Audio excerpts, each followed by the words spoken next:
Welcome. Valhalla's waiting room. Valhalla's waiting room. Yeah, it's a place where old people come to talk about what's going to happen next when we get up to the pearly gates. Which, by the way, I've been thinking about this.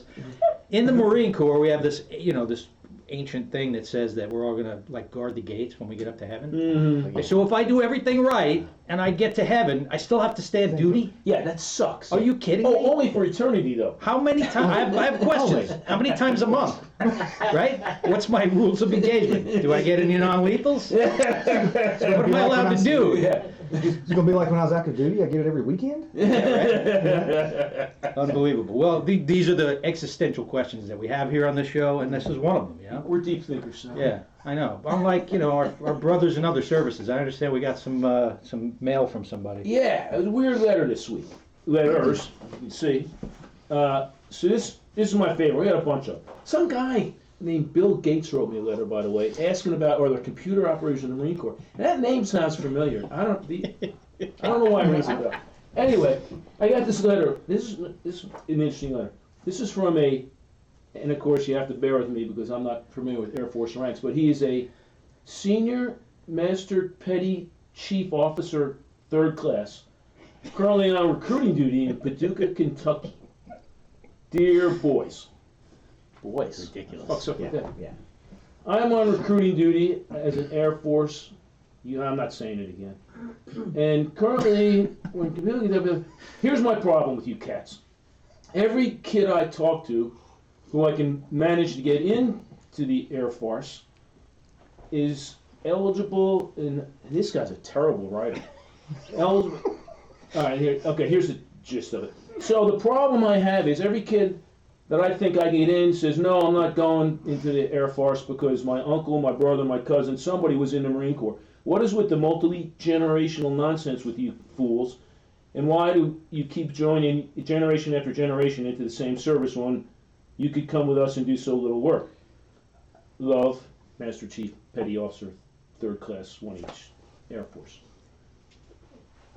Well, I come from a multi-generational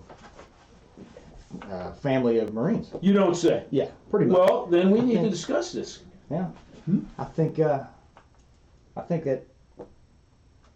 it's in our blood. I think Well, I'm raised that way. That's the only thing I knew. What else is in our blood? Let's talk a little bit why the show's starting late this morning. What did you do this morning? Listen, we should introduce him first. Who are you? Who am I? Who am I? It's a good question. Who am I? More deep thoughts. More deep thoughts. More deep thoughts. Jack Handy. Who am I? Who am I? No, I'm Nelson Hensen. I did 20 years in the Marine Corps. I joined in '95 and graduated 10 November '95. And Did you really? I did. I sure did. Birthday of the Marine Corps. Yeah, we had this. Everybody thought that we was getting blues, because it was 10 November. No. They didn't give us Not so anything for much. free. No, it In was, fact, I had duty that weekend. I think I did actually. I think I did the night prior. I think I was fire watching then too. No, it was Alphas and cold. Alphas in cold. When I went down there, I was in shorts because it was warm and sunny in South Carolina. Then they made me a combat engineer, and did that. And here you are. And now here I am. So what made us late today was because of me.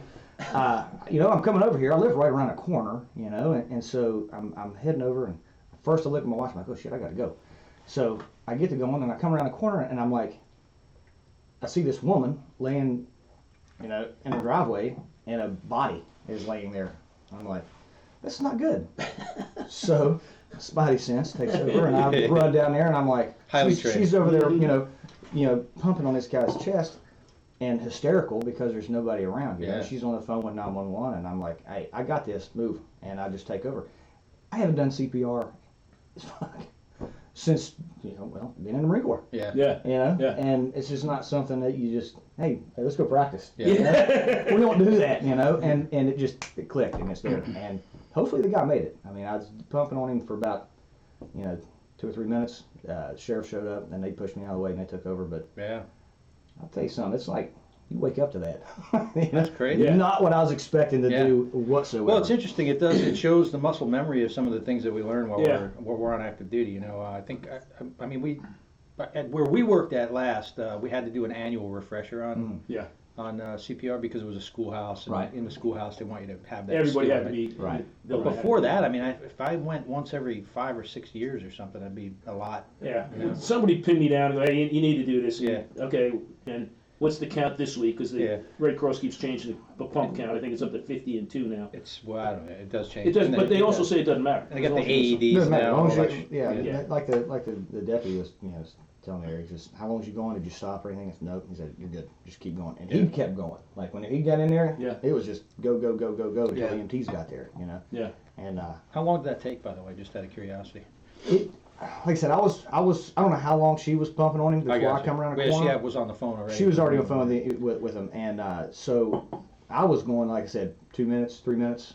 I was going at it, and they had showed up. So That's crazy. the deputies showed up before the EMTs got there, of course. Yeah. 'Cause- Yeah. I don't know. But yeah, they hooked him up with everything and got him going. But yeah, right around the corner. Yeah, What a wake up. What a wake up call. yeah, no kidding. Yeah, that's crazy. Good thing I wasn't hungover. So That's a lie. Wait a minute. Wait. so now I was with you last night. Oh yeah. Okay. No, not hungover here. Tell us about your experience in joining the Marine Corps. You have a unique experience in the sense that, like somebody like me, I mean, I came in because, well, I had a number of reasons. I was living in a car for one. There's that. But nobody in my family was in the military. No. So for me, it was like, it was exploratory. I went and talked to the Navy recruiter. I went and talked to the Air Force recruiter actually laughed in my face. So I had no high school diploma. So I walked in, check one. Do you have a high school diploma? I was like, no. He's like, get out. Well, whenever you guys were in, you didn't like go to high school. did You could get a waiver. You could get a waiver when I was in. You didn't. It wasn't a requirement, was it? That's well, funny. I'm just saying. maybe. Yeah, I mean, we big got change- in. No, the big change happened, I think, in the late '70s or early '80s, right? Yeah, When they started purging out all the druggies, and they started really Oh, like By the time I got on recruiting duty, it was a nightmare. post Vietnam. They had a lot of like unsavory characters. Oh yeah, absolutely. because of the draft and everything. Yeah, I work with a guy now. He's 30-year master gunsmith. He got out a long time ago, and he tells me stories and stuff. Yeah. And we cut up all the time. But as far as what really made me join or coming up in it was, my dad was a Marine, and my mother, they met down in Paris Island, down that way. He was a hat. My grandfather was a Marine. He was first Marines, fought Guadalcanal, Peleliu, Okinawa, China, and And think of that history. Yeah, Not only World War II, he was a China Marine to boot. Yeah. I mean, it was pretty. He was a mortarman, and my dad has gone to a couple reunions. No, there's not many of them anymore because those guys are going. The stories that they talk about my grandfather was pretty impressive. And he didn't really talk much about it growing up. He was my best friend, but we never really talked a lot about it. And but he was my biggest influence of joining the Marine Corps. Yeah. It was Yeah. like everything we did was scarlet and gold. Everything had a Marine Corps something to Yeah. it. I mean, all of it was always the Marine Corps. Had to do with the Marine Corps. Everything. And so of course, I mean. Well, that's not the I didn't know there was around another. here or anything.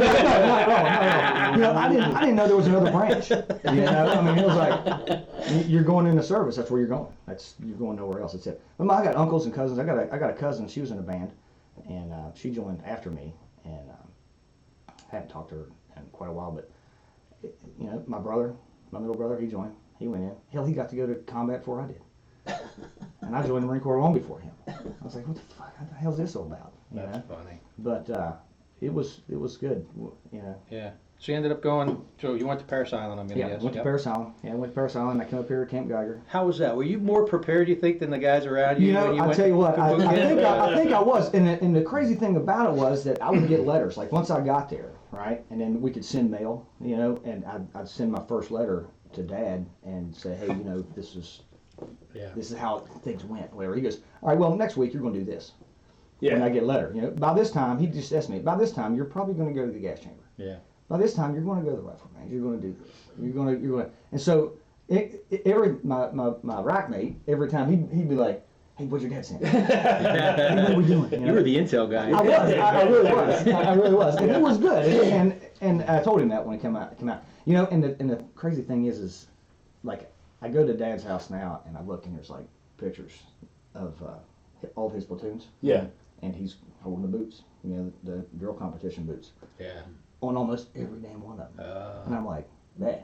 He goes, "Oh yeah." He said, that grinder down there, half of it's parking lot now. He said, "I used to be able to drill a platoon from stand on one corner and drill my platoon all the way around. Just standing in one spot, all the way around that day." And if you have never been to Paris Island, that grinder's the size of Maine. Yeah, It's huge. it is huge. It's It is huge. weird. But he I think you're exaggerating. Maybe Rhode Island. All right, maybe you would. could be. It's one of those stupid little states up there where it snows all day. Folks would. Everybody always has too. They like, "Oh, I bet he was like strict. He was like really hard on you." You know?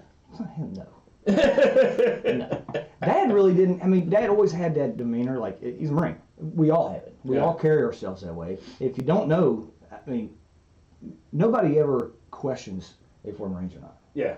You know what I mean? Yeah. It's just how we It's hold obvious. ourselves, how we conduct ourselves. I got to just jump back for 1 second here. Yeah. So he said his dad was holding boots in every one of the pictures. If you didn't get that, those of you who may not know a lot about Marine Corps lore, that means that he won the drill competitions for every single platoon that he ran through boot camp. Each platoon, like there's contests when you're there, and the best platoon wins these certain things. And one of them is drill. Which is a big one. It's a big one. It's one of the bigger ones. ones. Yeah, big one. Yeah, he had also had a picture that I saw that was like a Polaroid picture, and he's sitting back in his bleachers and he's all kicked back, and his campaign cover is like, you know, drill instructor campaign covers, you know, cut. I mean, it's smooth, level, everything. I mean, he's all bent up and fucked up. And, stuff. And he's just like, I said, "Dad, what are you doing?" He goes, "Hey, when you're the best, you can do what the fuck you want." And on that Polaroid it says, and he's kicked back, he's just all laid back, right? And it says, "The most chitted drill instructor on Paris Island." That means he got in trouble. A lot. Probably hazing. He got chits. He got chits like they're like, you know, write-ups. Kind of like, you Like, wrote up. Don't torture the privates. Yes. Exactly. Yeah. And a lot of that was that. He just, you know, he did a lot of hazing going on back in those days. Yeah. You know? I mean, is it hazing? I don't know. But I think it was just a little more motivation. Some of folks it need a little is. more motivation than others. Some of it's hazing. You know, Some of it's just need a little more motivation. following the rules like perfectly. Like, for example, I remember my drill instructor. You know, we're supposed to drink a canteen an hour. Yes. Which, Right. good luck. No, they'll just make you drink a I know. canteen, Yes. right? So, but it would be like, you know, 11:59. Take out a canteen, everybody drink a canteen of water. So you drink faster, you drink the canteen of water. Yeah. 11:59, 12 o'clock, 12:01. Everybody take out a canteen of water. Right? So you guzzle 2 canteens of water back to back. Oh yeah. Everybody's belly was all Oh, yeah. swollen right now. All right, get outside. We're gonna go drill. Or you're up there and you do that, and they'll have. Is it hazing? I don't know. You're supposed to drink a don't think it's canteen of hazing. water every Drink a hour. canteen of water, that's right. 1 hour, Hydration's 1 hour. important. 1 hour, 1 hour. Exactly. Together. Right there. It's cut. Right there. I'm hydrating right now. That's right. See? Yeah, they'd have us do it, and they drink and then hold it up over your head. Yeah. To make So, sure it was empty. make sure it's empty. Yeah. You better hope by the time you're done counting that your thing's empty. Right. Yeah. And then you'd always hear the ugh, and then the next thing is chain reaction, like somebody else all the way down the Once somebody squad, but you're throws just up, like, that's it. Once the oh popcorn my effect God. starts, Oh, yeah. it's worse than an Amtrak. Oh, If you puke in God, an yeah. Amtrak, it's all over. It's all over. Dunskies. By the time you hit the I beach, can't it's just do a it. rolling vomitorium. Yeah, I couldn't do it. And In fact, for I was those- puking on himself and they gave him CPR. I probably couldn't have done it. I'm just saying. Oh, Yeah. That's just That's a good nasty. point. No, I'd have done it. Yeah. There's some things you can work through. I'd have done it. I'd have done it. To rinse your mouth out with beer for the rest of the day. I know. Well, Which you're going to do anyway. which I so. will do anyway. He woke I'm up good and at said, "Bourbon."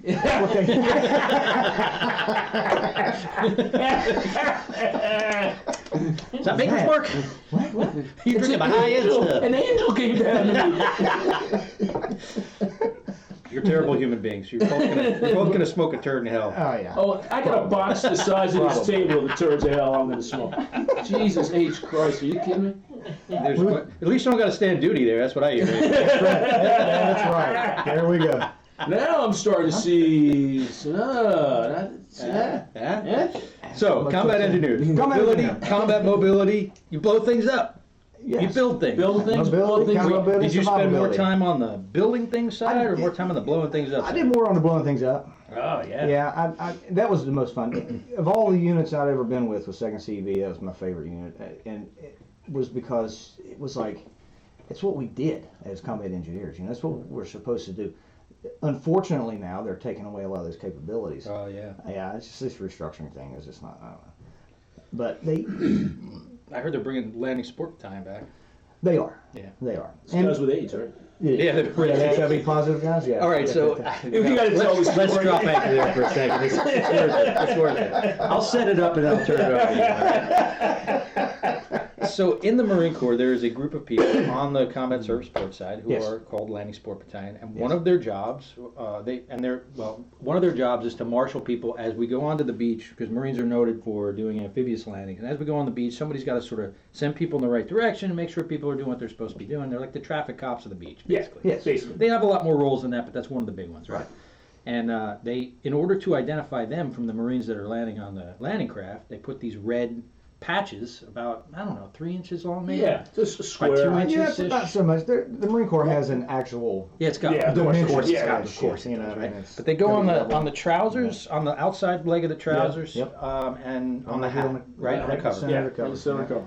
And it's like easily identifiable, right? So I Yep. set that up. So you got these Marines in camis, right, looking all Yeah. green, and then they get these red patches here and on the sides. I'll turn it So over to Keith. supposedly this started in the Second World War, and so they had these guys, because otherwise you'd send, Engineers up there. Gunnery Sergeant Henson back to the beach to get some more ammo, and he'd forget to come back and say, well, I was helping unload the craft. Oh, yeah. No, bullshit. You have a red tab, get your ass in and go get shot like everybody else. Yep. So then we came into the age we're in now, and so somehow, in typical Marine Corps fashion, it started with the young Marine asking, well, who are those guys with the red tabs? Everybody, Lance Corporal above, knows to tell the young privates, oh, those are the Marines with AIDS, they have to wear those red patches. So everybody in the Marine Corps thinks, It worked out really good because when I was going through basic engineer school out of Cortez Bay, LSB was out there. That's where their school was too. Just so happens to be in that area. Yeah. So you see a bunch of them walking around, and of course that's what I was told. So that's what I tell everybody too. I just hilarious. those guys with red patches have AIDS. Don't go to that barracks over Go there. stay away from them, they have AIDS. Don't go to that barracks over The there. Marine Corps is so Yeah. fucking weird. Oh, we are. Yeah. And we're you say that to any Marine on Earth, go, yeah, it's the guys with red patches. Oh, the guys with AIDS. Yeah. Yeah. And they laugh too. Yep. Yep. Oh, it was good. That's good. That's good. So you said second, so you spend most of your time on the East Coast then? I did. I spent all my time. All my time was East Coast and Okinawa. Okay. And then deploying, Yeah, wherever we went. But I spent, a total of 6 years in Okinawa, and that was by far, that was awesome. That was just so much fun. Well, that's I funny. love We've going never there. done any show where we talk We about haven't Okinawa. really. And Jim Okinawa Schultz lived there was for great. years, and Yeah. he's been on the show. If I can get a job over here, I'd go back. Tell us I some really could. stuff about your Yeah. experience when you were in Okinawa. How was that? When I was at Okinawa, I wasn't with division at all. I was 9th ESB, Engineer Sport Battalion. So then I built stuff and built bridges. Only built. Figuratively and metaphorically. I built. Oh, yes, he's a great bridge builder. He's a bridge font builder, of, man. in the community, he's known as the Phil Donahue of North Carolina. He builds bridges. I reiterate, I was with you last night. Yes. While you were shooting pool. Yes. And weirdly enough, did not hit anybody with a Q. I know. I'm sorry. So Let him tell the story. Yeah, Keith. it's so What are much you doing? fun. But then I was my first tour over there.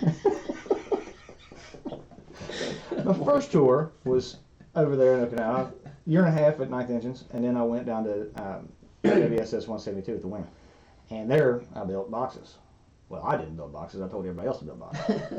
I didn't do a whole lot, but drank a lot of beer. Yeah. And that was the most freedom I had in the Marine Corps was there in Okinawa, Okay. and which got me in trouble. But it was the most freedom I had was there. What base were you on over there?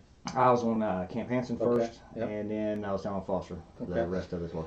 Now my second tour, I went over there. I was at 172 the whole time. And When you say built boxes, what do you mean? What do you mean by that? well, if you're in the wing, like the engineer side of the wing, like they need boxes, like to put shit in. That's what you need that box for. It's for like aircraft, Parts? Boxing up engines boxing and- up, yeah. boxing up that kind of stuff. Or if you get a sergeant major that's got a wild hair in his ass, he said, "Hey, make these little centerpieces for the Marine Corps ball." That I'm happened. like, "Who the fuck are you? Why are you telling me? Why are my Marines down here making this shit? Who told you that?" And they're like, "Sergeant Major did." So stop. let me go talk to this guy. Yeah, I guess not what we do, but we did. By the way, in the Marine Corps, any leader knows that's my favorite thing is when somebody comes into my section Yes. and gives direction God, to I the love Marines it. that work for me and Love tells them it. that they need to do something. And you come back and they're like little elves doing stuff, and it was stop. What are you Why doing? are you doing this? Yeah. Well, so-and-so came in and told us to. And then, like an exocet missile, you shoot yourself down to his office to kill him. Yes, yes. Talk to my fucking. So, it's the same thing. It's like, I come in the shop and I had a construction shop there. And I was a company guy. I was the staff NCOIC for the construction platoon for a while. And then they made me company guy. And then it was like, I come in the shop and the Marines are like on these 20-foot ladders cleaning the top of the roll-up doors. Like, what the fuck are y'all doing? And they're like, oh, we got the assistant commandant coming. I was like, I don't give a fuck who's coming. You think he's gonna get up there and check the fucking top like of the Marines roll-up are door? like cleaning 2x4s and stuff. And I'm like, whoa, no. Okay, listen, I want you working. I want him to have to put on freaking earplugs and daggone safety glasses to come in the shop. I want him to be able to just pop his head and be like, oh yeah, Marines are doing what they're supposed to be doing. Good Grinders job. and hammers and That's Else it. Yeah. shit. I'm like, Absolutely. I don't care. You're not getting a coin. play that Bugs Bunny music. Yeah. That's what I want. But and so they stopped, and then of course that's part of the. I think it was part of the reason why the CO was like, yeah, I like you. You just stay where you're at. Keep doing that shit. Because it gets weird. Yeah. So what I hear about Okinawa, I never got to go out east myself, but all the folks that I know that went out to Okinawa, there's three things that I hear about Okinawa. One, you're either going to you're going to drink a lot. Yes. Yeah. Two, Oh, yes. you're going to work out a lot. You're It's- and there's like Well, two that's what camps. you do. There's Yes. either the drinking camp or the I'm going to work out and come back huge camp. Yeah. And then there's scuba diving. I Those are the three things that I hear about the Absolutely. most in Scuba diving- Okinawa. scuba diving Am I is- right? Yes, You're right. You are right. Scuba diving is the best. I didn't work out. I was naturally a good runner. I could run, so I was like, fuck it. My PFT is good for me. And don't I do my pull-ups, my crunches, and my run-ups good. The rest of that shit, everybody goes to the gym, and no, I'll go to the bar. There's women at the bar, and not ones that want to, bench press me. Okay? And don't look like dudes. Okay? So I had a good friend of mine over there, and we just rotate every other day. Like he'd either go get the ice and a beer, or I'd go get the ice and a beer, and then it'd be like, all right, you're driving, or I'm driving, and then we'd shoot out the gate right on Foster. You shoot out right the gate, you cross the main drag, you're right there on the beach. Like you're right there. So we get 2 lawn chairs and we sit out there on the beach and just watch all the women go by and drink beer until we're done. Until we're done. And then, all right, man, you good? You're good? All right, let's go. You're driving, and make it to the gate. And then go back to the barracks, which is right around the corner too. Part I of did that a lot is of that. I went on a UDP, so Yeah. I'm gone for 6 months. Yeah. So we did both. I lifted every day. Unit deployment program? Yes, Yes. unit deployment, sorry. So you lift all the time you can, and you drink like a fish. Yeah. And you're out in the field a lot, and then they rotate you off the island. So, at the Philippines, with the Hong Kong, you do all the normal shit. But the point is, your family's not there. Yeah. So the young Marines are just going to be insane anyway, because that's what they do. Yeah. And the staff NCOs and officers are without their families, so they revert to their younger days, and Yes. they lift and drink. Actually, they go into 2 camps usually. Like one camp, and this is the bigger camp, is what you just said. Yeah. There's another smaller camp that decides that they have to be the world's policeman. Oh, Yes. God, help. Yes. and they have to make sure that they. Proselytizing, Bible in hand. Perhaps not necessarily though. It's definitely the rules and regulations handbook. Yeah, most of those guys wear diamonds and stars. Yeah. Yeah, Well, sure. And So it's- you find well then, Sergeant Major. in training ones, I call them. yes, So absolutely. These little A boot. neo-Nazi Yeah, fucks. you get the. They usually end guy. up getting thrown off the second deck of the barracks like a human spear. Yeah. What You happened to get those Jones? guys. Yep. We don't advocate for that though here. No. Not here at Valhalla's waiting. No. Because we build bridges. We build bridges. That's stand duty. Bridges. My head is reeling right now. And this is the first beer. People getting saved, we have bridges being built, I gotta go to heaven and stand That's duty. crazy. It's just crazy. Identifying all the Marines with AIDS. Mm-hmm. It's very productive. Yeah. Look at us. Look at us. Making the world a better place. We are. So, hey, listen. So you did a couple combat tours. Tell us about that. My Now, first one- let's do this. Let's talk about Grandpa and Pop first. Oh, yeah. And their combat tours and how that morphed in. That morphed into mine and Yeah. my brothers.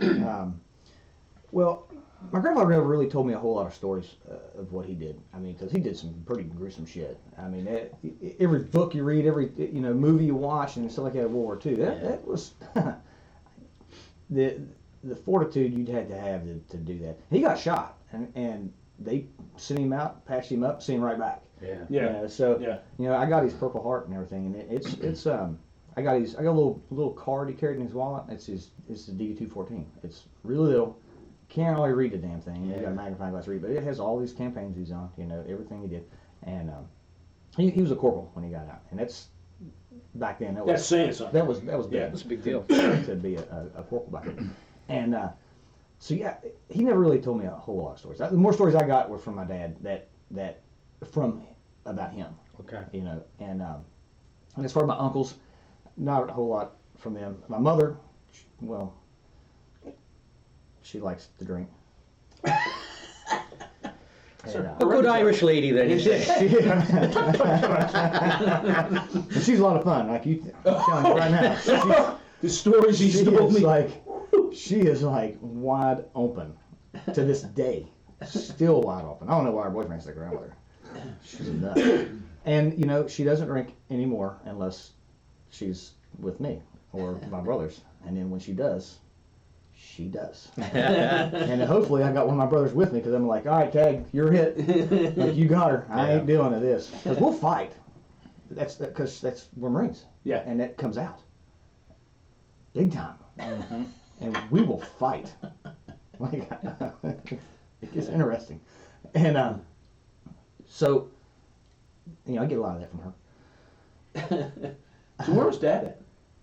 Dad was stationed in Hawaii for a while, and then he was at Paris Island. And I think he actually got to Paris Island. From what I remember, what he told me was him and a buddy of his, they got orders together, and one got orders to the West Coast, the other got orders to Paris Island. And he was like, the guy's wife or something lived in California, and so he just said, we'll just swap.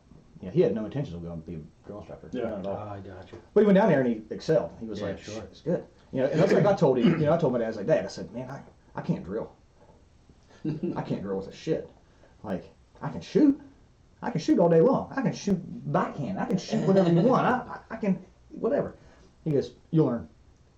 Like, you get Paris Island, you'll learn. I said, I couldn't do I couldn't do shit. Couldn't drill at all. Yeah. I went They down put there you on and fire watch learned. during final drill, did they?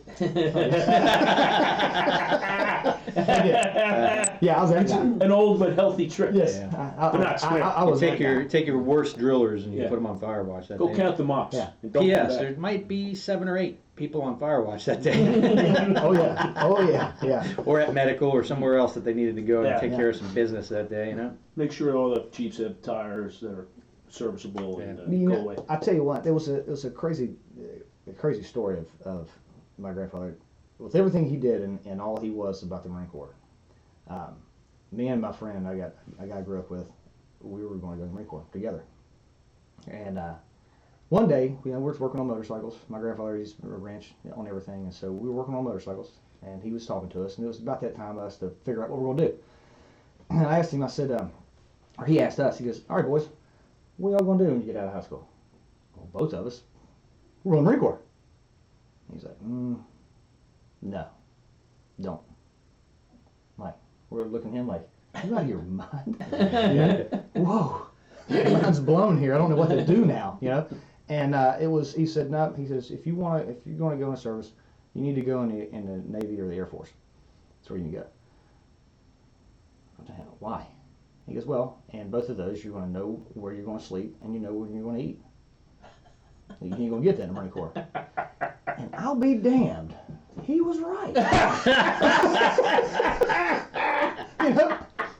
I must be glad for punishment because I did it for 20 fucking years. I hate food. I hate shelter. I mean, I like to sleep in the mud. I mean, it's no big deal. Easy day, Apparently. That's why I had no problem watering in the mud and the water, CPR this guy. Cause, Which you can't see out there in TV land. No, my knees. Nelson's soaked knees wet. are soaked and everything's soaking wet because it's pouring here today. Yeah. Winter found us, which is the first show we've ever done that I have long sleeves on. It's that cold here. Yeah. Oh yeah. True. Oh yeah. Yeah. I never wear long sleeves. It's been raining a lot. Yeah, it looks like Ecuador outside. It's, you know. Okay, well now that the weathercast is over, let's get Oh, back. yeah, the segue. Let's get back to It's Nelson. it's like a bridge, Sal, with words. Nelson's building a bridge. A building segue. a I've seen bridge. those things. The cops ride them around. The mall cops. Just in the malls. Just in the mall. Just in the malls. But my grandfather passed away in '94, and it was right before he graduated, and right before I graduated high school, and so I had to go. I didn't have it. I wasn't even thinking of doing anything else. I wasn't even thinking about going anywhere else. No other branch of service. No nothing. It was it. Marine Corps was it. Period. Done. Well, if you guys want to check out a good book, you probably both read it already, but if you guys out there want to check out a good book about Marines from that era, there's a book called With the Old Breed at Peleliu and Yeah, Okinawa. yes, absolutely. I mean, that really Unbelievable. captures the ground truth of what it's like to be a private in a PFC on that island campaign in the Pacific. If I'd have known about that book back before, before he passed away, I'd have had questions. Oh my gosh. I'd have picked his brain for everything. I don't know if he'd have told me. Those dudes Yeah. were made of just Oh, twisted steel and Yeah. sex appeal. Man. absolutely. Uh-huh. And They were like made of stone. 18, 19, and 20-year-olds. Yeah. Most of them. Yeah. You know? Smoking unfiltered Camels, laughing at everything. Yeah. And just, but yeah, Just again, the shit. greatest generation concept. I mean, my father was part of that whole. He was in the army, but the concept is like I remember asking him stuff and getting the look like I'm an idiot. I got that look a lot. But Well, like, you kind of are. yeah, I am. But I am. But he'd say it, and his thing was like, "You just do it." Yeah. But Papa, you just do it, Keith. Just do it. Yep. Fuck Nike. They had nothing to do with it. Those guys just did what had to be done. Yeah. Oh, Oh, yeah. we have to go to a war now? Yeah. Okay. And off they went. And Not yeah, to steal any thunder from the book, but there's just one thing that stuck with me is the sergeant came over and told this guy, the author, do you remember his name? I'm drawing a blank right now. Sledge. Yeah, E.B. Yep. Sledge. Yeah, yeah. E.B. Sledge. So he's digging a fighting hole, right? You remember this story? He's digging a fighting hole. He starts hitting the sand starts getting wet, and then he's hitting maggots, and then he's basically digging through a dead body. Yep. Yeah. And he stops, and he's like, the sergeant walks over and starts yelling at him, like, hey, I need you take the Hurry up, fighting yeah. hole, get it Yeah. done. Yeah. He's like, but this is what's going on. He's like, I don't care. Yeah. Dig the Just hole. Do it. Yeah. So he literally dug his fighting hole through a dead body. Yep. Yeah. I mean, that's insane. It is. That'll stick with you. You think? Yeah. Yeah. It stuck with me, and I just read it in the book. I have nightmares about that shit. Keith, what are you talking about? Oh, Yeah. God. But it was good. Tough dudes. They Tough were, dudes. They were real tough. Yeah. Real tough. And he taught me everything. Like building stuff, and I stuck with him. My brothers, on the other hand, they're jocks. They anything with the ball they're good at. And we talk shit. I mean, I'm good at certain things. And Drinking. I'm not sure where you're going with that. very good at drinking. Okay. Very good at drinking. But no, mechanically inclined wise, it was perfect for me to be an engineer. They were like, when I got recruited, it was just like, hey, I was a recruiter's dream. I just walked in and said, hey, I want to sign up. When can I leave? When's as soon as you can get me out of here? Yeah, bus is leaving in 45 minutes. Yeah. Can I Sign right go? here. Can I go? And they're like, well, let's fill out some paperwork and find out. Yeah. It's like, okay, cool. So I was in. Beer wench. Yeah. And So, where did you do your combat stuff at? Where'd you go? I went to Iraq. Was there in Fallujah. I wasn't at the Battle of Fallujah. My brother actually was At the Battle of Fallujah. Did the push into Fallujah. Yeah, he did that. Thank you. Well, like I said, my brother went before I did. I went and did all the paved the way. For my generation and his generation of the Marines, Yeah. and then he gets to go to combat for me. You think that's a sore point? Because it's only like the 8th time you've I know, mentioned that. Still busting my balls. My little brother went before I did. Yeah, still busting my. But see, that's our mentality though. It's like, Yeah, it is. Ask my brother. let's go. Let's go. Why I want to go. That's what I didn't sign up to go sit over here, and fill out forms and shit. I signed up to go blow shit up and shoot people. Right. I don't like people. Not that we advocate for that or anything. I do. No. Not even a little bit. Only ones that deserve it. And, Some people just need killing. some people. But I did that. We did a lot of route clearance We had a route clearance detachment, and what that is, they paved the way for the grunts. Well, tell people in TV land how that works. Well, typically what happens is how engineers are broken down in a division engineers, how they're broken down into infantry battalions is a squad, probably about 14 Marines, engineers, will go to a company of grunts, infantry. And typically what our saying is, they yell engineers up, they always call engineers up when the grunts blow up. Because they can't go nowhere. We're the ones that find mines, land mines, We're the ones that find booby traps and all that fun stuff. And we clear them. So in a larger scale, when we're all mobilized, we're all in trucks and whatnot driving instead of walking, which we did a shit ton of that out there too.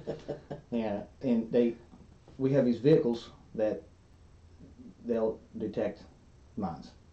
They'll either you find them because you blow them up, like you get blown up, or you find them before they blow up, and you go clear them. Now EOD, explosive ordnance disposal guys. We get along sometimes until they try to tell us what we can do, and they're more technical than we are. We're like, there's math involved, and I'm not good at that, but P equals plenty. So put it on there, let's go. It'll go. So you're talking about blowing stuff in place? Yeah, I'm talking about blowing stuff in place, right. That's right. And different rules of engagement, different things that we can and can't do as engineers. When we first got over there, it was Wild West. We do whatever the hell we wanted. And then when we started really blowing shit up and having to fix things, like we're blowing roads up, we're like, oh shit, we gotta fix that now. Which, that's what engineers would do. It was like, okay, we can't use mobile now because we put a crater in it. We had to go fix that, right? Typically, that's the ESBs, the Engineer Support Battalions, would come in and fix what the division fucked up. I see. And but while I was there, I was in division, so it was fun. It was Wild West, and we got to just drive around with big guns and a lot of demo. Like I blew up everything that was in the ASP on one mission. ASP. ASP is the ammo supply point. Yeah. So that's a lot of stuff. A lot. I think I blew up. We had a little village, Cycloea, and Fox Company. 2-6 was there, not 2-6. 2-7 was there in there. And, my alma mater, the Marine Corps is big. Yeah, and they had a dump truck full of explosives pull up underneath the underpass right outside of the hotel everybody was staying at. So it was a vehicle. It was vehicle 1 IED, and I was out there when it happened, and it rocked me. We were 300 yards away from the bridge, and when it drove up underneath, it blew it up, and it rocked me out of the rack, and we were like, oh shit. Ran up to the roof and saw the big cloud, and Red Star cluster goes up, and the guys was on the post up there, they got fucked up pretty bad, and so then of course, I'm the senior engineer out there, so I had to go figure out, okay, it blew I used to have a whole bunch of pictures of this, but it blew the bridge up, right? So then it closed off mobile, the main MSR supply route, and so I got tasked with, right off the bat, I started doing a demo recon on the bridge, figuring out how much demo I'm going to need, what am I going to need to blow this thing, what am I going to need to open this route back up, because you have to, I can make an alternate route to go around, but when you're driving major, big trucks through there, it's kind of hard to drive through the ditch and everything else on the route, right? Sure. So I'm out there, we're a few pop shots here and there, and I've got to be out in the open. I can't do all this stuff by taking pictures and trying to guess, what it is. I got to actually measure this shit out, So I'm doing that, and I get everything I need, and I radio it back, so here's what we need, whatever. They're like, you need how much? I'm like, all of it. Yeah. I need all of it. Just bring it all. You needed to drop the rest of the bridge? That was Right, because part of the bridge had dropped down and closed it off, right? But they had these big strings. This is like an interstate bridge. Like, I could... And the route you were trying to open up was where the bridge had fallen on. Yes, because you had to get up underneath of it, right? Yeah. So, we get out there the next day, we prep everything, we got it, ready to go, we blow it. Well, now we got the whole bridge on the road, right? Which is what I wanted. I mean, I can't blow it out. Right. I had to drop it. Had to drop it straight down, Yeah. And then so what we did, we had to get that over, but the bulldozers we had couldn't push it. It was too heavy. Okay. We're talking, this is an interstate bridge. This is Yeah, a big. it's like Jersey Turnpike It is, overpass. right. Thing, yeah. So if you ever need one drop, I'm the man. I got it right here. It's good to know. And there won't be any snipers shooting at you. None at all. I got plenty of time. Yeah. Plenty of time. Believe it or not. Under cover darkness. So what we did, we tried different things. We're like, okay, we got 40-pound shape charges. A shape charge just blows a hole in the ground, right? Okay. And so you can put a 40-pound cratering charge in it, which is a big tube, 40 pounds, explosives. They're cool as hell. I love those things. Rocks the world, right? Yeah, and that makes a little hole into a bigger hole. Big hole, right? Yeah, because everything's compact. It's real big. So we found we put all these shape charges down these stringers, right? And the stringers is what goes up and down the bridge, down the stringer, and we blew it. Well, that was going to take way too long to do that. So we're like, and we didn't have many shape charges. So we're like, how about they're hollow? These stringers are hollow, and you can fit in it. You can crawl in the thing, right? So we're like, how about we just blow the ends of them off, and then we'll crawl in there, all right? And we'll take 40 pounds satchel charges, C4s, and we'll just do a trunk line, tie them all together, with that cord. Daisy chain them. Daisy chain it all the way down, right? Crawl back out, pop smoke and watch it turn to rubble. And it worked. And it worked. And this way, it was a lot of fun. I mean, Can you imagine watching this show? Made big rocks into little rocks. Made big rocks, little rocks. So then the bulldozers could move the little rocks out of the road, and we had it done in a day. We had it all done in a day, and it was like they're like, holy shit! Like all the BCs were like, you mean mobile's open? Yeah.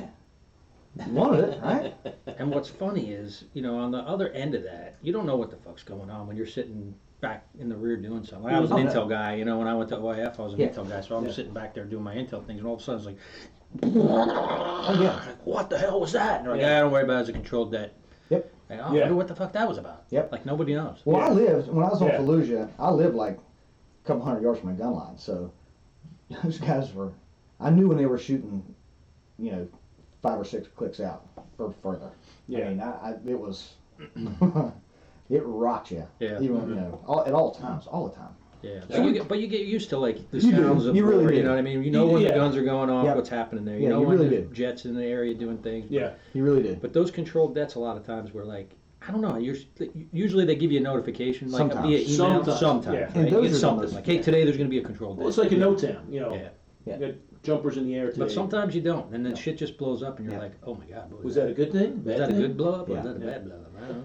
So in doing that also, after that was the big break. Well, they had that one go off, and then like 2 days later, went off. Another vehicle IED went off at the Iraqi police station around the corner. I mean, they were fucking with us pretty good. And so then I had to make an ECP, bunch of HESCO. It's this big ass net. It's like we used to do sandbags. Mhm. You use your sandbag shit and concealing wire, whatever. Now it's big ass like cubes. You fill it with dirt, and you'll stop a 50 cal, and blast and stuff. It's pretty good stuff. Hate dealing with it. Yeah. That's why I always made everybody else deal with it. Told them how to make it. Told them how much they needed. I'll show you how to do one. It's like grunts and sandbags. I'm an engineer. You do sandbags? No. You do sandbags. I'll show you how to fill up one. I'll show you how to stack it. I'll show you how to make it so it won't collapse on you. Yeah, And so then- to tip over in the middle of Because that. I got other engineer shit to do. Yeah. Which involved drinking beer. Involved drinking beer. My one weird engineer story. I don't know if I told this one on this show yet or not, but OAF1, we were going across the desert. I think we left the line of departure, and the first stop we had was like by Jalaba, which is a little airfield. Like first stop was to take this little airfield out over the border. Yeah. And that first night we stayed there, and then we moved one more time. The first couple of days, we were kind of near HIMARS and ATACMs from the Army. Yeah. But the thing was crazy because, as you know, on OF1, man, from horizon to horizon, there were lines of vehicles Mm-hmm. just going north, right? And we were with Task Force Taro at the time, so I was like, we were clearing the front. And then, so the lines of trucks start going through. Well, one of the we had nothing with us at Taro as far as engineers go. I don't know why. Yeah. Our Combat Service Support stuff and our ACE stuff got stripped off for some reason. Yeah. Anyway, this fucking truck breaks down, and this bulldozer and a couple of army guys with the bulldozer like waiting with the truck. So we're just like, "Hey, what are you guys up to? Is that bulldozer work?" And they're like, "Oh, yeah, absolutely." Like, "Hey, can we maybe get you to dig some holes?" And they're like, "Sure." So we had them come and like dig some berms around where we were kind of hanging out and stuff. And like, thank you. Yeah. And they hung out with us for like a couple of weeks. I love. Yeah. That's one thing. You say this makes sense. Good about being in a combat zone. Anybody will do anything for you. Yeah. Oh yeah. Oh, I absolutely. told Sal, middle of the night we stopped at that Army cantonment. Me and Sergeant Major. Long story. We're up on the border. We're running around, coming back, run out of fuel, and we see these lights on the horizon. Look like a Mad Max Thunderdome thing out there. We drive. What the fuck's that? We roll up there. Some Army cantonment. Barbed wire, bunch of vehicles and stuff. T-shirt, ball cap. What up, man? I did. What do you need? We need fuel. Yeah, right on, man. Come on in. We'll hook you up.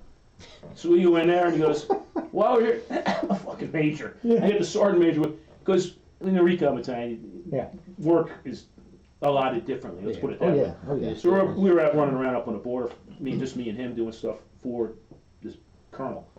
And so the sergeant major, without missing a beat, when the kid says, "You guys need anything else?" He goes, "Yeah, we need 10,000 rounds of 5.56 ball link. We need 10,000 rounds of 5.56s." And he just rattles his shit off. And this Army kid, now there's like 3 or 4 of them there, they got overalls on there. He goes, "Okay." Literally. Okay. And they start chunking shit into the back of our Humvee, and I'm looking at Bill. Bill Coffey, God, I love Bill. I look at him, and Bill Coffey's NFL big. He's like, gives me one of those winks. Yeah. Got it. And they just start chunking shit in. I'm signed for a dick. Nobody said, "You guys need anything else?" I'm like, "I hope not. We're in a fucking room in the goddamn Humvee. It's full of 5.56 and 7.62, Bill." God, but it's funny. Anybody, the engineers, I loved about that because we saw those guys. Can you give me a machine gun pit? Sure. Yeah, no problem. Got it. Easy day. Yeah. Speaking of not signing for shit or signing for shit, I was on you and we were doing our workup. I was up in Fort Pickett and somehow I got a vehicle. Somehow. Carlos There's no stealing in the Marine Corps. Carlos Hancock signed for it. No shit. So I had a vehicle to drive around wherever I wanted to. They're like, awesome. "How the fuck did you do that?" I'm like, "Sir, don't ask those questions. You don't need to answer to." It's weird. If you have any amount of like confidence in yourself and a clipboard, you can pretty much get in. Oh, God, in the Marine Corps. And being an engineer is you're like, you can get anything you want. Yeah. I mean, you can talk your way into a lot of trouble, and you can talk your way out of a lot of trouble. And it is. You're right. Confidence. You gotta have the confidence going there. Like you tell Marine, "Hey, go get me, tent. Give me a GP tent from Supply." Just go to. Like, you ain't gonna get it like that.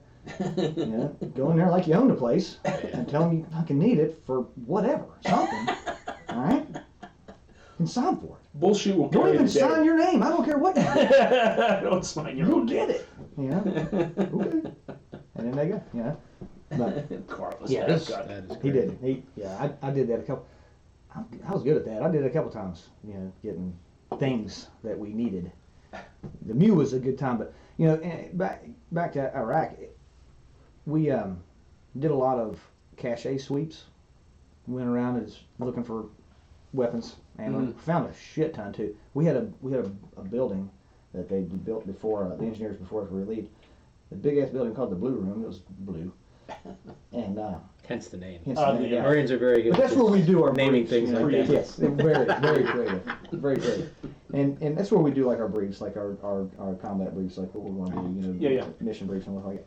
But we had weapons, like we talked them into letting us keep all these fucking weapons, like AKs. We had a couple of bars. We had some cool shit. Yeah. All hanging up on the walls. You want to decorate. In there. Yeah, you got well, and the reason they're like, they come down, the grunts would come down and be like, "Hey, you can't have this shit. It's going to be in the Army." But I was like, "Whoa, we have to have this because we do cache sweeps. I have to know how to disamass these things. Disassemble. Disassemble and assemble. Yes. I have to be able to do that, right? I need to know. Yeah. So we got to keep them. But then we have to go shoot BZO or weapons every once a month, right? Whether you shot or not. So we might take a machine gun with us and shoot it. What you see as decoration, I see as a training aid. Absolutely. Right. You know?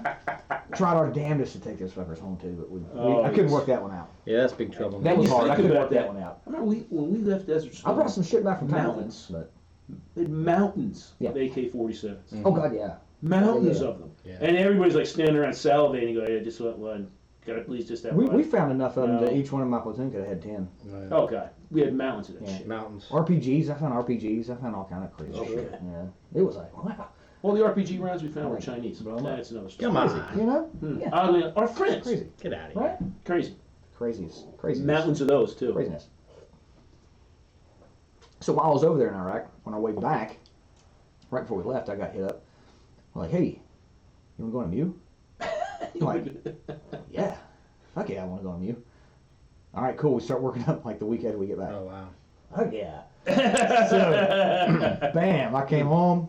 You know, I was married at the time, and so, you know, the wife at the time, she moved on base, at our house on base. I stayed there for a week, and I was like, hey, I'm out. Yeah. I'm going on a MEU. So then we bugged out and went on a MEU.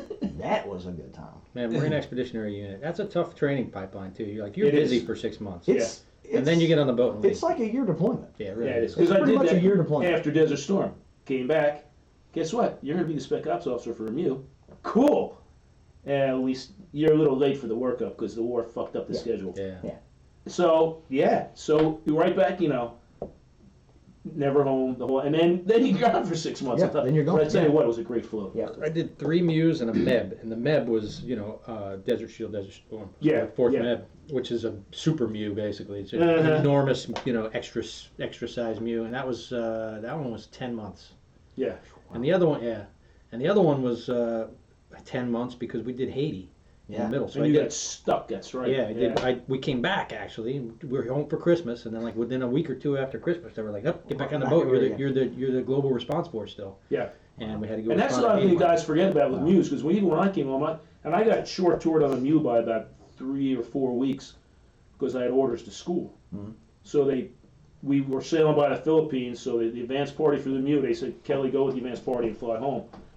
Because when you get back to San Diego for another month or 6 weeks, I think it is, you're on the hook as a global response force. Yeah. Because the next guys going out aren't spun up yet. They're not Right, quite ready. right, right. So even go That's home, the get right drunk, thing. make babies, but just know if the phone rings in the middle of the night, And it you will. jerk offs are going back Yeah. out. And it does. You used to have this thing, but years ago. Well, they got rid of it. But when I was in division at first, here at Second CEB, is ACM. It's the air contingency mag. Oh, I remember that. Yeah. And you had a company or a platoon would be on They're like on call. On call, You're on yeah. call, and man, they would fuck with us so bad. Like Yeah. get all your shit. Drills, right? Yeah. Exactly. Yeah, you Wanna got get called 7 up, minutes. Get on the bus. Bring all your Like, shit. right. Get here. Get on the bus. And they drive us all the way up to Cherry Point. Mhm. We'd sit there on a flight line and be like, "All right, we're going home." Motherfucker. Yeah. Good job, guys. Everybody did a great job. Yeah. Everybody got all their Everybody- stuff together. everybody's good job. Very man. good, very Yeah. good. All right. Yeah. All right. Hey, Let's not joke off with hey, clipboard. hey, we gotta drop 10 minutes off that time, okay? All right. Work harder. Where's Yeah, Jones? He go didn't on. pack fast enough. Yeah. Jones. It's always Yeah. Jones. That guy. Or Jones. Smith. Or Smith, yeah. One of Or those. Benotz. Yeah, but yeah, the MEU I was talking about that. It was Iraq. Well, Iraq. It was different. It was a totally different thing that none of us at the time had experienced, and I think my platoon was pretty fresh. Even me, the only thing I knew about it was what my brother told me. And it was at the same place. Because he went first, Because he went as first. we all know. I've heard that. Did I tell you that? No. I tell you that. Yeah, he went first. He pushed. At least because we're on TV now. Because normally when he tells me the story, he goes, "That motherfucker." Not he went first. You know another thing, Keith? That motherfucker. Motherfucker went first, man. And he knows it. He knows See it. what he rubs it in, I'm sure. He knows it. That's the business. That's what we do. I'll get him down here, man. I'll get him down here. That would be a laugh riot with these two in one table. Motherfucker. Yeah, we'll do it. That guy. He's fun. They other than really that, it wasn't really a whole lot, to it. Other than it was a you got it to be a routine. Yeah. We kept doing the same thing. We'd go out. They came up with this thing, the G-Boss camera. Mhm. Sure you're familiar with that. And Falcon View. Yeah. Yeah, the great fucking Falcon View. Software application. Yeah. They would put mapping and us. stuff. They would put us out there. Be like, hey, we're sure that there's a cache right here. Right now, there's canals where we find shit all the time over here, but there's like a big fucking field with nothing in it. There's weapons in there. Well, the last 10 times I've been out, I found them in the canal. You sure? Yeah. Okay. Good to go. Here we go. Here we go. Let's go fucking march out here and sweep with our mine detectors and Yeah. try to find weapons in a field that's nothing, and get shot at, a Hopefully couple come of them. home with both legs. Yeah. There's a couple times we thought we was going home early. And And, go home early. Yeah. But that was a good time. That finding that stuff. You think back now, you're like, God damn, it was so miserable. It's so hot. It sucks so bad. But God, I'd do it again. I go It's right weird. back over again. Memory does that to you, doesn't It it? It's does. like when you're doing it, it's the most freaking miserable thing. And this is, you'll hear Marines all the time to do this, right? On this show. Yeah, Yeah. they'll be like, don't join the Marine Corps. It's the worst thing. Your grandfather. Yeah, absolutely. Yeah. Go somewhere where it's Yeah. nice. Be in the Air Force. Go to Yeah. hotels and do all this Yeah, great stuff. absolutely. Yeah. But it's funny because when you live, we've talked about this before on the Yeah. show, right? When you've lived in that moment, like there's a camaraderie, there's a brotherhood that happens that doesn't happen anywhere else, and it's No. a shared experience of misery that then it's like you measure it against all other people, and you're like, Yeah. And all other experiences. Yeah. you don't have what I got. Yeah. I know Exactly. I know what I bring to the table. Yeah. You know what I mean? Exactly. And the great force multiplier in that is my wife constantly accuses me of, and she's right, I'm guilty. We're all fucking adrenaline junkies. Yes. That's Oh it. God, yes. Oh yeah. I mean, we don't ride motorcycles at our advanced age at stupid speeds in the rain because we'd rather be home watching I Love Lucy. Yeah. We're fucking adrenaline junkies, and that feeds into that camaraderie. You were there too? I was there too. Let's go to... Yeah. And you forget how bad it sucked. Yeah. Yeah. You just- remember, Yeah. you get amnesia. You get a kind of it's a kind of amnesia. So then when you're old like us and you're sitting here in Valhalla's waiting room and you're telling your stories about how great everything is and bitching about the duty you're gonna have to stand when you get up there, Damn it. right? Yeah. You kind of try to remember what the misery was like. Yeah. We appreciate you coming out, Taser. Absolutely. It's a really good time, I like man. it. Yeah. Next time he It's comes fun. on, we'll have him tell the story of why he's nicknamed Taser. Yeah. Yeah. That goes. Well, now you did it. There's a story on top of that. There's a story on top of that. This is like a 3-beer story. Okay. Like, no. Well, I was saying in Thailand, you say you can get things, right? Well, we was in Thailand. I was in the Cobra Gold, and so I had to train where I was at. I had to train the Thais, Royal Thais, and the Koreans, in demo, basic shit, Well, they don't speak a lick of fucking English. You know that, right? And I don't really do that good at English. He's from West Virginia. I'm from West Virginia, right? I got that prime education. And so I'm trying to teach these guys basic demo, like how to crank blasting caps and whatever. And these motherfuckers are like, just like bite it. I'm like, No. over there. Over there. No. You ain't gonna do it on my watch, but you can do it over there. Whatever, It gets blown So- off. So we get liberty, right? And anytime you're in a third world country like that, anytime there's Americans or anything, shops just show up. Oh, yeah. Tents. It's like fucking a flea market. So we go down there and it's like first thing Sergeant Major says, listen, they got tasers out there. Do not fucking buy one. So you said So buy what I three. heard was buy a taser. You need to buy 3 of these, right? Just in case the first 2 go bad. Got it. So what do? The first thing we did, we walked out there and we fucking tased each other with fucking things, like, just to see if they really hurt, right? Just to see if they hurt. So now we're getting fucking tased each other in the ass, and tased each other in the belly, like, yeah, get skin. Pow! So, of course, we buy some. And then we're in these open squad base, and motherfuckers are like, the MPs come down, right? And they're like, hey, anybody got any fucking tasers? You better turn them in right now, blah, blah, blah. I'm like, yeah, sure, whatever, get the fuck out of here. So they give my tasers. They're like, hey, Staff Sergeant, let me get that taser. I'm like, no. They're like, yeah, man, we're going to go hit fucking Jones with the Well, he's asleep. I'm like, okay, look, whatever you do, because it's like fucking lightning. Yeah. The lights are off, you hit this thing, it's lightning. It's like pow, pow, pow, pow, pow, and it's like lighting everything up, and this fucking thing's bad. So they're like, I was like, okay, look, if you're gonna hit him with it, just like put it on his fucking foot, and then hit it, okay? Like, alright. So they fucking, bam, they hit him. What the fuck? And he fuck, and then they're pow, pow, pow, pow, pow, pow, pow, running down the damn squad bay, throwing it back at me. I'm like, you motherfuckers! Motherfucker! Yeah. I've got it at the house. And how we get it? Being an engineer, it's pretty easy to get shit back because what you got toolkits. Most inspectors don't know what the fuck a taser is. Like, no, that's a voltage regulator. It goes in my DeWalt table saw. Leave it in there, you know? Spray painted yellow. Yeah, they don't know this shit. Man. They don't know this shit, right? Yeah, no idea. So yeah, I got that. That was my Thailand taser story. Listen, brother. Thanks for coming. Yeah, Taser. Thanks, bro. It's a lot of fun. I'd like to be back. Yeah, man. I'd come